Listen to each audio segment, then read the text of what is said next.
Vivencias.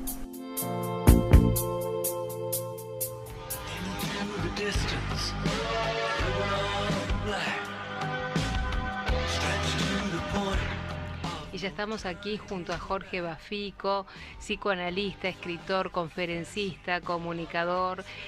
Jorge Bafico, creo que todos lo conocen, es psicoanalista, es escritor, es comunicador, ejerce la profesión de hace más de 20 años, además de atender a sus pacientes, dicta clases en la Facultad de Psicología de la Universidad de la República, es escritor, conferencista, columnista, ha escrito varios libros, Cosas que pasan, Los perros me hablan, Lo cotidiano, Hablamos de amor, Casos locos, Restos de historia, El origen de la monstruosidad, La vida sigue, y capaz que me quedan muchos por nombrar. ¿Cómo estás, Jorge? Muy bienvenido, un placer. No, el gusto es mío, muchas gracias por la invitación. Un gusto, y bueno, agradecerte porque sé que entre paciente y paciente pudiste Sí. llegar en hora. Es complicado a veces. Sí, pero la verdad que es un estudio precioso yo no había estado acá. No, en este nuevo ciclo muy lindo. no habíamos tenido el gusto de tenerte todavía. Bueno, ¿cómo estás? ¿Cómo andás? Bien, siempre con proyectos. Con proyectos. Me estabas contando que se viene un libro nuevo. Sí, es un libro que en realidad yo pensé que este año no iba a publicar, pero con la gente de Ediciones de la Plaza, que había sacado Los perros me hablan y Hablamos de amor, siempre quedó como la posibilidad de sacar algún otro libro. Y bueno, y ahora vamos a hacer un libro sobre vidas contemporáneas. O sea, son lecturas psicoanalíticas sobre la clínica en la actualidad, donde en realidad lo que se va a trabajar un poco es esas cosas que aparecen en la clínica en los últimos tiempos, ¿no? La clínica más que nada de lo conductual, de lo comportamental, como dicen ahora, o sea, las conductas por el lado del acto, lo que son las patologías del acto, fibromialgias, anorexias, el tema de los adolescentes, el déficit atencional en los niños, o sea, esos tópicos que tocan hoy la sociedad. Que son el pan de cada día, ¿no? Y poder hacer como una especie de compilación de diferentes trabajos míos a través del tiempo, va a participar algún colega también, y ir pensando esas cosas que me parece que es interesante, ¿no? Así que bueno. El nombre del libro ya se lo podemos... Vidas contemporáneas, de Ediciones de la Plaza. Se llama Vidas contemporáneas, lecturas psicoanalíticas sobre la clínica en la actualidad. ¿Y para cuándo lo pensás? Para la Feria del Libro. Para la Feria del Libro. Sí, estaba para la Feria del Libro. Se Así presenta que ahí. en poco tiempo ya está. En los bueno, últimos... te invitaremos lo supuesto, leeremos como corresponde, y te invitaremos para que des más detalles. Ya ahora no te vamos a hacer adelantar más porque en realidad lo estamos anunciando y va a ser un placer leerte, acompañar a los colegas que integren este libro contigo. A propósito de esta actividad que yo sé que amás escribir, me gustaría saber qué hay detrás de cada libro, detrás de cada publicación. ¿Qué significa para vos la escritura? Para mí la escritura significa mucho. Es algo como bastante enigmático, porque yo no tengo mucha idea de lo que voy a escribir hasta que se surge por lo general a través de un título. O sea, no sé en otros casos, en otras personas que escriben, pero en el mío muchas veces pasa en la mayoría de los libros, por lo menos en los más personales, donde el título aparece antes que el libro. Y a partir de eso empiezo a generar toda como una contextura física del libro en torno a un nombre. Por ejemplo, Cosas que pasan fue una frase que yo dije cuando tenía 20 y pocos años frente a un acontecimiento bastante traumático que me contó un amigo, una pareja de amigos. Y yo dije, bueno, son cosas que pasan, y se rieron mucho, porque claro, parecía como muy trivial lo que le estabas diciendo. Y al mismo tiempo hasta un poco frío. Sí. Y me pareció un título interesante, y La vida sigue también, que fue otro libro que es bastante biográfico, surgió la frase antes de que empezara a escribir el libro. Y lo voy armando así, son libros que me van sorprendiendo en lo que escribo. Hay otros libros que no, como por ejemplo este que estoy escribiendo ahora, es una compilación de diferentes trabajos de diferentes tiempos, de los últimos 5 años, y entonces, digamos, no es que lo voy armando, ya viene, se va armando solo casi, ¿no? Pero en los libros más personales que tocan esta cuestión de lo biográfico, se me impone primero el título. El título. Yo sé que dentro de los libros, los que te hemos seguido a través de los libros, sabemos que otro componente importantísimo en tus libros y en tu vida es la Mm, música. ¿Qué importancia tiene la música en tu vida? Porque aparte vamos leyendo y cada relato está acompañado, siempre aparece un tema ahí musical de mm. fondo, que vos lo describís muy bien y que tiene que ver con eso que está pasando y que estás narrando. Y la música es una parte fundante en mi vida. Mis recuerdos están asociados a la música. Mis recuerdos de infancia, de la casa de mis padres en Punta Fría, está inexorablemente asociado a la música que tocaba mi padre, mi tía, amigos de mi padre que traían las guitarras, tocaban boleros. Yo ahí escuchaba mucho boleros, tangos, milongas. El bolero es un género que a mí me gusta, que tiene que ver con mi infancia. No tanto las letras, porque yo no las entendía de niño, pero sí las Claro. armonías, la forma de cantar, el sentimiento que le ponían a las canciones. Fue una etapa muy linda de mi vida que me quedé asociada por el lado de la música. Después de adolescente encontré una profesora en el liceo de música que nos hizo entrar en un grupo de flauta, de diferentes, flauta dulce, eh, flauta contraalto, bajo, eh, corno, había diferentes instrumentos antiguos Ujú. que yo incursioné de mucho tiempo, tocamos en muchos lados con ese grupo, que era música antigua, ni siquiera música barroca. Después terminé tocando jazz con flauta, o sea que la música me ha acompañado siempre. Después integré un grupo de rock, Mira. ya con toda la cuestión de los 80, con toda la apertura que se hizo con el rock nacional, y entonces siempre fue permanente. Después me dediqué simplemente a escuchar la música. No soy un gran músico, simplemente soy alguien que le gusta la música y la música me ha acompañado siempre. Y me parece que la variable de la música en los textos es como un plus, por lo menos Sí, para sí, sí, mí. sí, claro. Y siempre los acontecimientos importantes de mi vida tienen que ver con canciones, o sea, Están la conectados. memoria auditiva es una cosa muy particular para mí. De repente a otra gente no le pasa, a mí me Claro. pasa.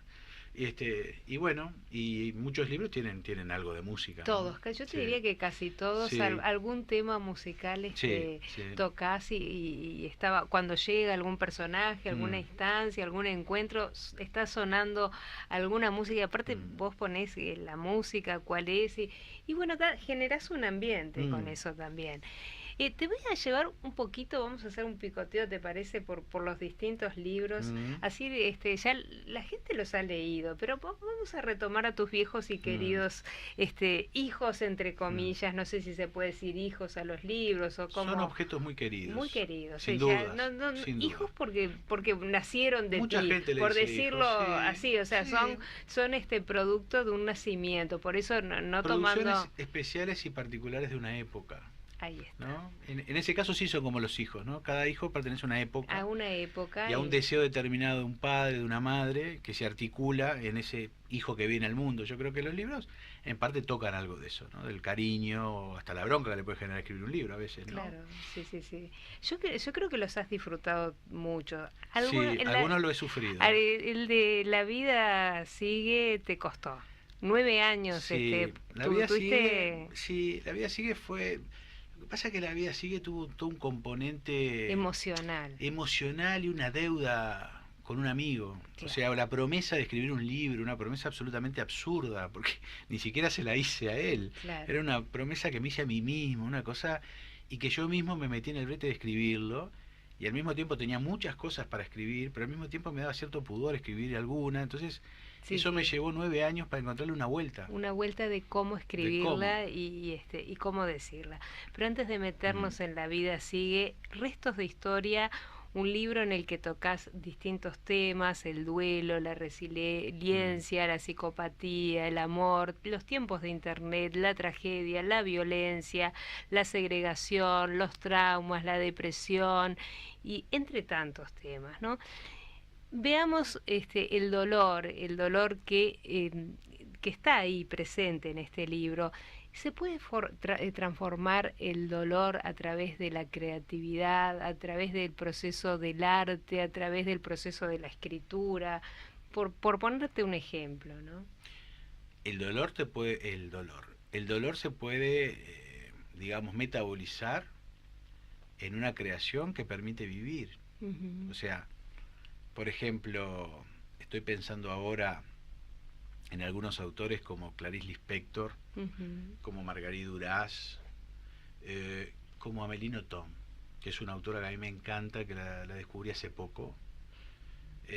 Amélie Nothomb es una belga que vive en Francia, que vivió sus primeros años en Japón y, digamos, asimiló la cultura japonesa los primeros 5 años de su vida, y después su padre diplomático viajó por otros lados y siempre fue una exiliada, o sea, nunca perteneció a ningún lugar.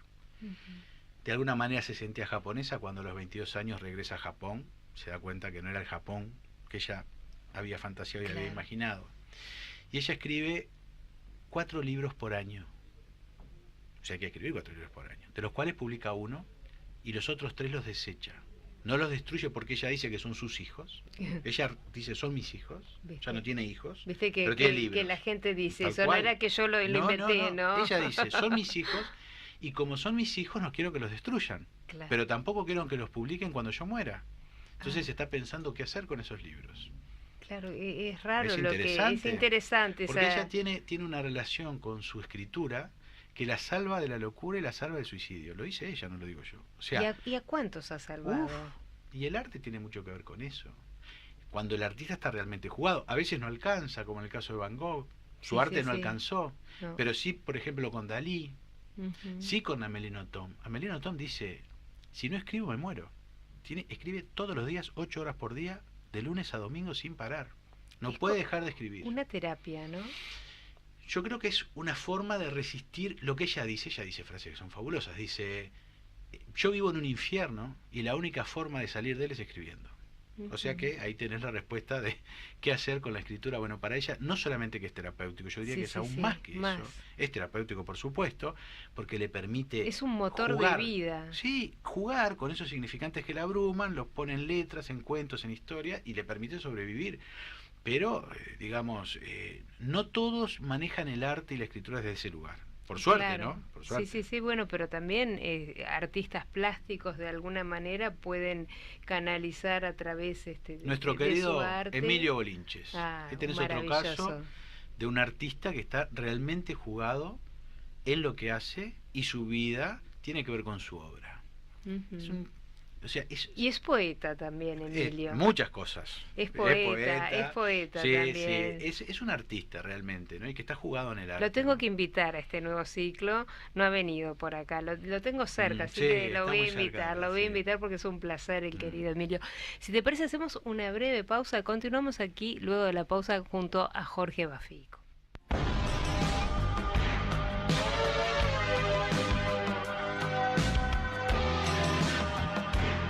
Vivencias. Entrevista.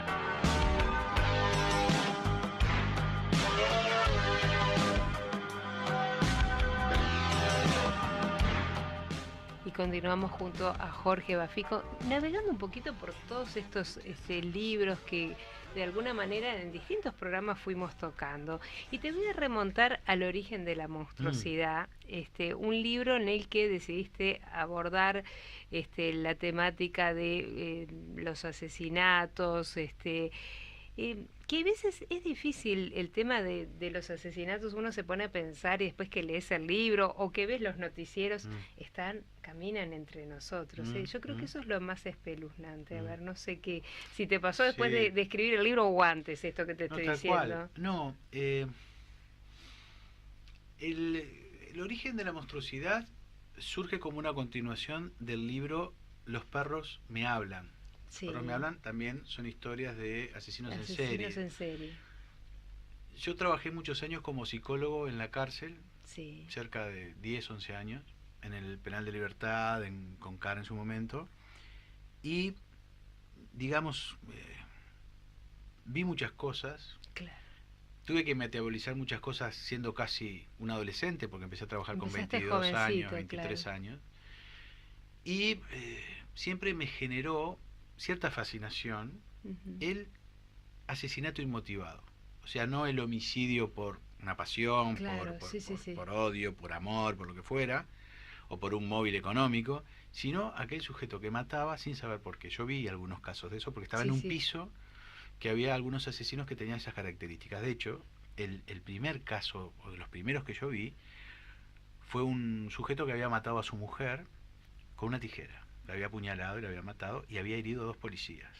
Y además él mismo se había autoinfligido un corte y estuvo en coma varias semanas.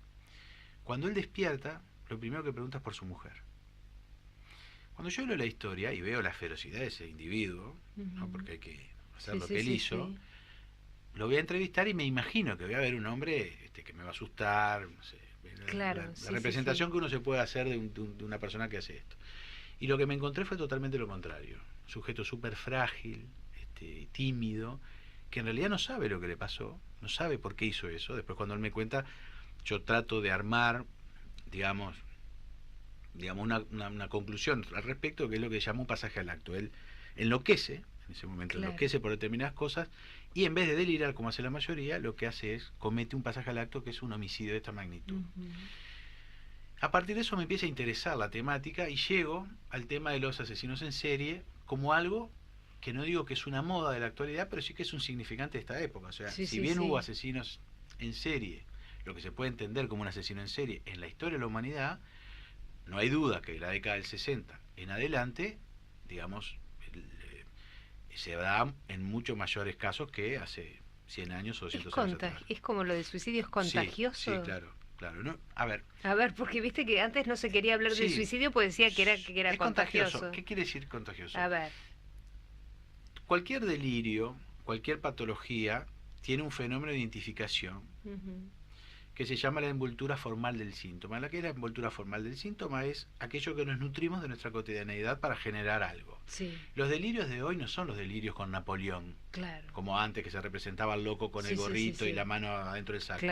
Nadie delira hoy que es Napoleón. Hoy deliran con otras cosas que tienen que ver con la actualidad, la tecnología, el espionaje, la sexualidad. Entonces, por supuesto, el asesino en serie, el asesino en masa, el spree killer son fenómenos de este tiempo, son nombres de este tiempo, son rótulos que se han dado en este tiempo, que algunos sujetos que están a veces un poco a la deriva, psicóticos que no pueden organizarse en torno a un delirio, toman algo de este discurso de la actualidad y generan esta cuestión, esta patología que tiene que ver con el acto. Por ejemplo, los asesinos en masa, que están apareciendo en muchos lados, no solo en Estados Unidos. A mí todavía realmente me llama la atención que no haya aparecido ninguno acá, porque en Argentina, en Brasil ya ha pasado.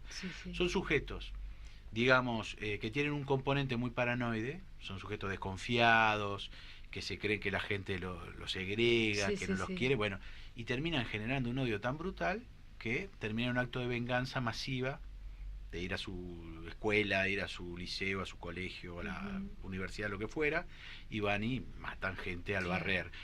Bueno, antes no pasaba tanto eso. ¿Por qué? Porque hay un discurso que lo va avalando. O sea, indudablemente hay algo de un fenómeno de contagio que es real, no podemos negarlo. Que tiene que ver con los significantes, las cosas que pasan en esta época. Hoy los problemas no están centrados tanto en la sexualidad hoy no es un problema. El problema está centrado en la soledad, en que el individuo no es feliz, en que tiene que ser un individuo de rendimiento. En la insatisfacción, capaz. Claro, en la insatisfacción de no ser eso que el ideal pide, que es el propio ideal de uno. Ahora, hay un filósofo coreano que se llama Han, que plantea que hoy no estamos en la sociedad disciplinaria que planteaba Foucault, donde era la sociedad del control, donde había alguien que nos estaba evaluando, nos sancionaba, el padre, el maestro, el director, esa cosa como más terrible. Hoy estamos en la sociedad del rendimiento. ¿Qué es la sociedad del rendimiento? Hoy el amo somos nosotros mismos. Entonces no podemos parar con eso, lo cual lo que genera en la contracara de esa gran necesidad de rendir es la depresión. No hay duda que hoy el sujeto básicamente es un sujeto deprimido. Y lo que más estamos viendo en este tiempo son sujetos que no son felices, que cuando de repente se encuentran con eso que aparentemente querían, tener un hijo, casarse, lo que fuera, se deprimen. A propósito de esto que estás diciendo, ayer compartía en las noticias horrible, las altas tasas de suicidio a nivel mundial, pero ayer me llamaba la atención en Argentina, los jóvenes, el tema de los adolescentes, de los suicidios, salió una noticia realmente que asombraba la cantidad de jóvenes que se suicidaban. Y creo que pasa a nivel mundial esto, ¿no? Claro. Y quizás tenga que ver con esto que estás comentando, ¿no? Sí, lo que pasa es que el mundo ha cambiado, hay muchas lecturas, ¿no? Pero indudablemente hay algo que sí llama la atención, que es hay más suicidios, por ejemplo, en jóvenes. Eso pasa, es un dato de la realidad. Yo creo que hoy la sociedad lleva al sujeto a sentirse segregado él mismo, y Ujú. muchas veces la forma que, digamos, resuelve esto es lamentablemente con el suicidio. Sí, sí. Son sujetos muy exigidos, o sea, son sujetos que tienen que ser exitosos, tienen que integrar determinados grupos. Pero no da para preguntarnos, Sí, Jorge, esta lectura, no quiero decir, pero no da para que nos paremos y nos preguntemos, porque viste que cada vez los chiquilines, de cuanto más chicos, 2 idiomas, 3 idiomas, doble ujú, horario, sí. o sea, no hay que parar un poco las rotativas. Y bueno, sería lo ideal. Los Claro, lo que chiquilines no pasa, tienen que jugar bueno, más, no tienen, ¿no? porque el paradigma hoy no es eso, no es que el niño es un niño y el Ujú. padre es el padre. Y el padre es el que sabe y el Se padre es el que empiezan dice a sí o no. confundir los Por roles supuesto, también, ¿no? hoy el niño hay que prepararlo para ser exitoso, para que Claro, triunfe en la vida. ¿Qué es triunfar en la vida? ¿De claro. qué se trata triunfar en la vida? Entonces, 3 idiomas. Yo también me estaba pensando eso. Un niño va 8 horas a un colegio.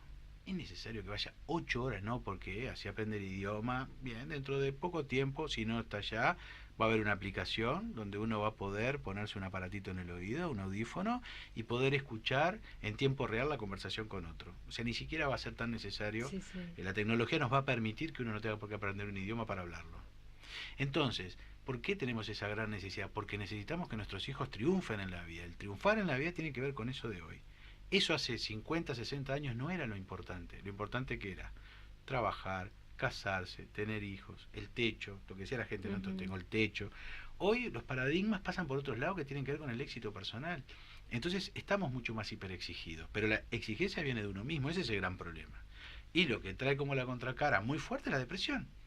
Hoy la mayoría de las personas se deprimen. Se deprimen porque no logran alcanzar eso que tampoco saben bien qué es, pero lo siguen buscando. Ese es el Claro. problema que tenemos en esta época. Es Muy complicado, complejo. es complejo y tiene una lectura, como bien decís vos, y que creo que a lo largo de tus novelas, en tus distintas historias que has ido recogiendo a través de las consultas y de tantos años que llevas en la terapia, esto lo has vivido y lo vas viviendo, ¿no? Si yo te dijera ahora, ¿cuál es el problema que además de esto que estás contándonos, de esta exigencia que tiene el ser humano, ¿qué ves que hay en los seres humanos que estamos carentes de qué? A ver. Creo que hay muchos temas, pero para mí uno de los temas principales es que el mundo está cambiando muy rápido. No Ujú. podemos asimilar los cambios. Por ejemplo, tenemos una gran necesidad de globalizar todo. Claro. Hasta se están globalizando las patologías. Hoy todos pertenecemos al terreno de la ansiedad, de la depresión, de la fibromialgia, de la anorexia, de la bulimia, y no decimos mucho, estamos diciendo una palabra pero que no nombra al sujeto, o sea, no Claro. sabemos qué le pasa. Sí, el fenómeno clínico que se manifiesta es una depresión, pero ¿qué hay detrás? Yo creo que uno de los problemas, no lo digo yo, esto lo vienen planteando los psicoanalistas franceses desde la década del 90, es que hay lo que se llama una declinación del nombre del padre. ¿Qué quiere decir declinación del nombre del padre? Porque suena como muy raro. Es que Sí, antes había figuras en las cuales no se cuestionaban, eran así.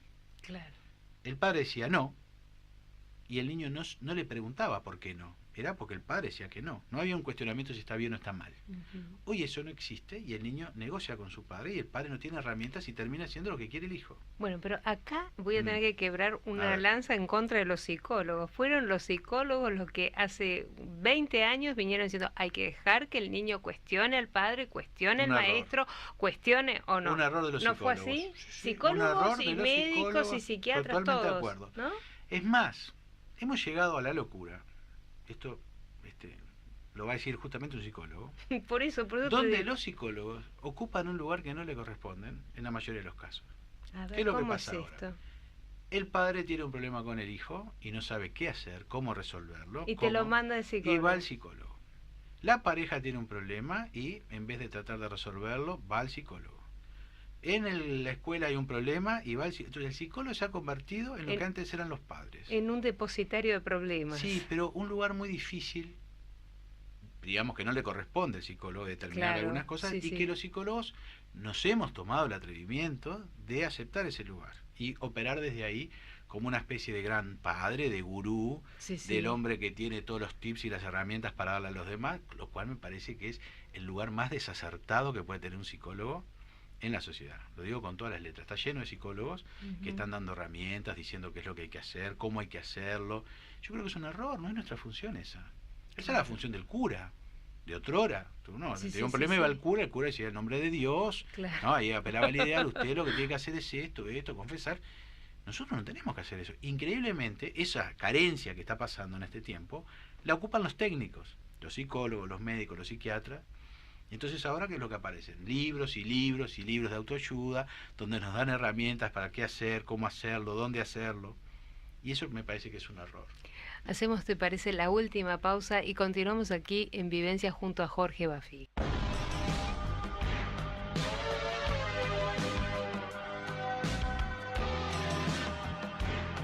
Vivencias. Entrevista.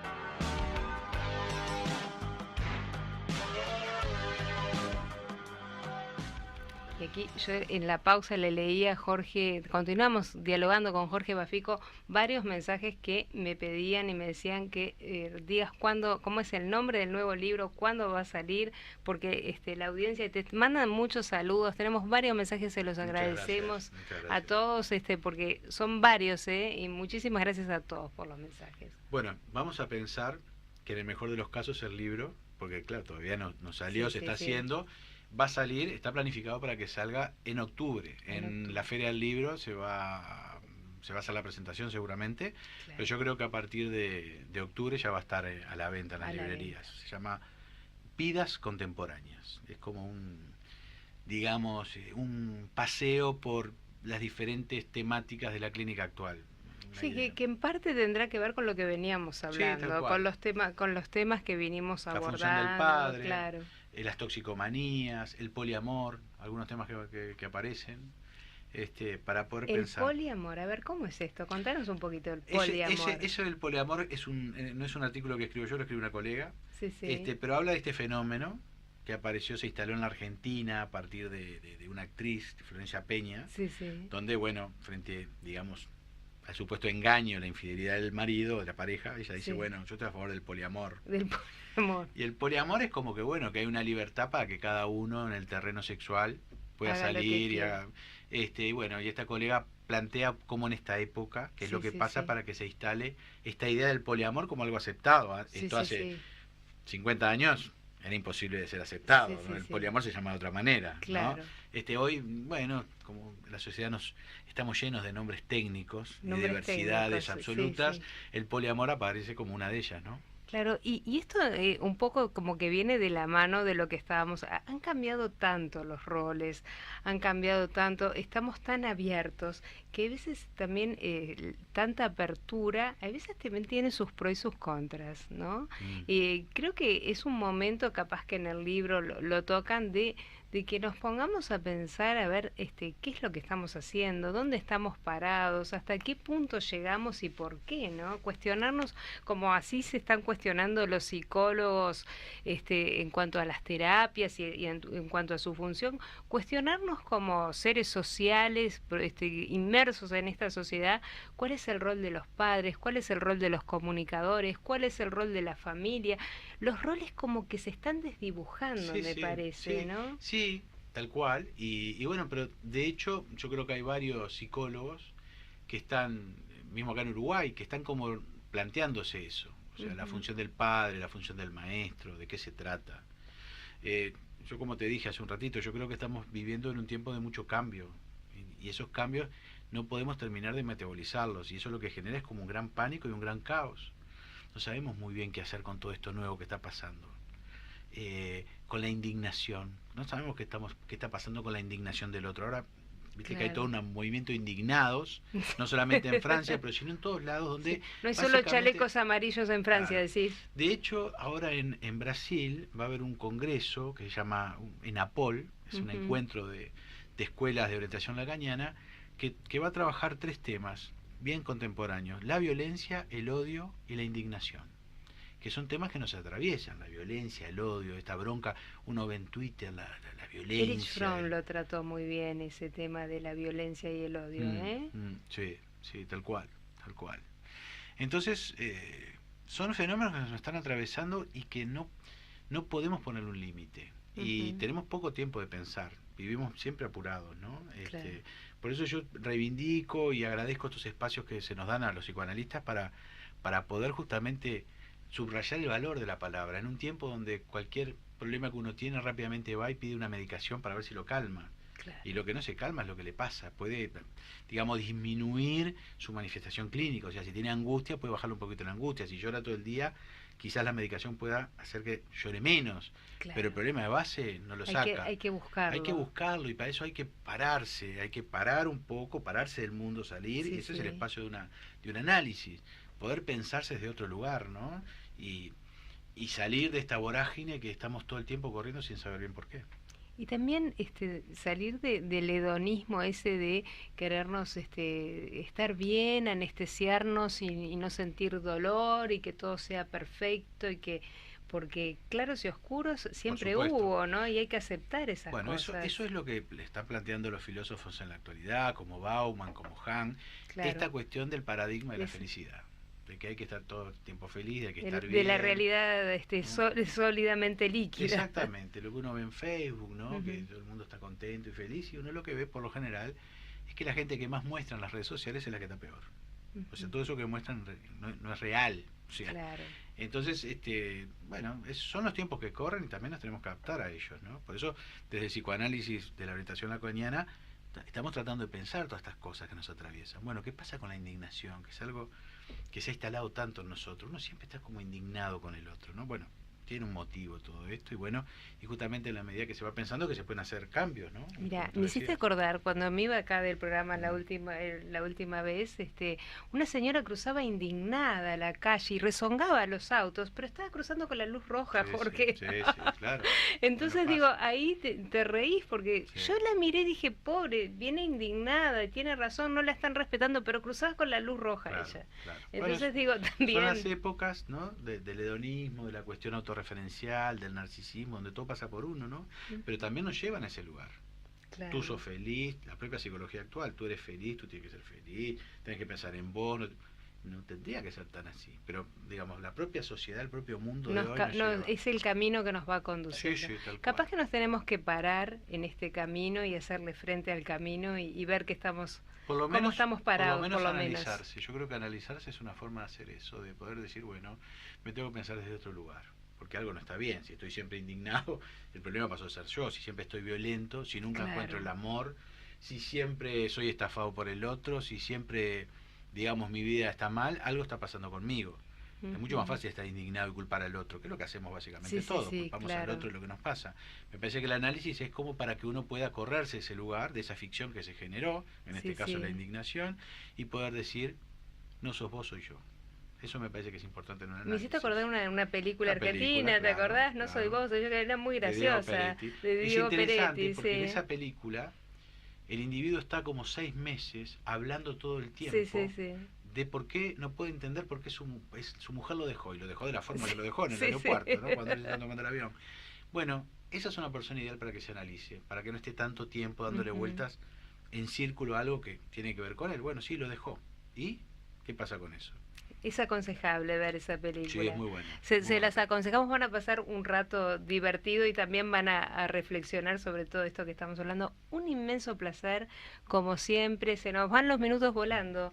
Te espero cuando gustes, y ni que hablar para este nuevo libro, las puertas abiertas, pero cuando gustes volver también será un placer recibir. Cómo no, muchísimas gracias como siempre por la invitación, y bueno, nos vemos pronto. Muchísimas gracias. Vivencias.